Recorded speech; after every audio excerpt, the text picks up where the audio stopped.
দর্শক এবার জানিয়ে দিচ্ছি এক নজরে দৈনিক পত্রিকার শিরোনাম। শুরুতে আমাদের হাতে আছে দৈনিক যুগান্তর।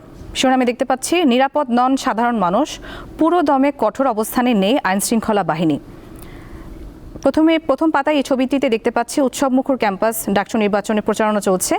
যুগান্তরে আরও রয়েছে ডাকসু হল সংসদ নির্বাচন প্রসঙ্গে প্রার্থীদের নিরাপত্তা নিশ্চিতে কঠোর অবস্থানে প্রশাসন। মুক্তিযুদ্ধ জুলাইয়ের চেতনা সমুন্নত রাখা সহ 14 দফা ইশতেহার ছাত্র অধিকারের, দৃষ্টি প্রতিবন্ধী শিক্ষার্থীদের জন্য ব্রেইল পদ্ধতির ইশতেহার। এছাড়া রয়েছে সংসদের 46টি আসনের সীমানায় পরিবর্তন, ইসির আসন বিন্যাস চূড়ান্ত। এরপর রয়েছে দৈনিক প্রথম আলো। উচ্চকক্ষে পিআর নিয়ে গণভোটের চিন্তা, জুলাই সনদ ও বাস্তবায়নের পদ্ধতি নিয়ে সুপারিশ আগামী সপ্তাহে দলগুলোর কাছে পাঠানো হবে। বাস্তবায়নের পদ্ধতি জুলাই সনদের অংশ হবে না।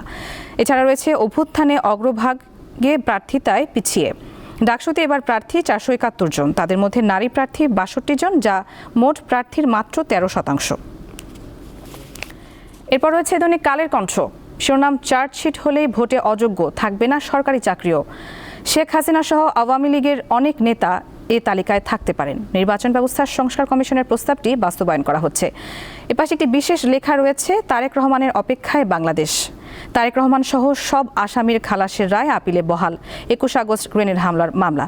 এপাশে একটি মূল্যবৃদ্ধির চিত্র দেখতে পাচ্ছি, যাতে 2 মাসের ব্যবধানে বিভিন্ন পণ্যের দাম এবং বৃদ্ধির হারের একটি পরিসংখ্যান প্রকাশিত হয়েছে।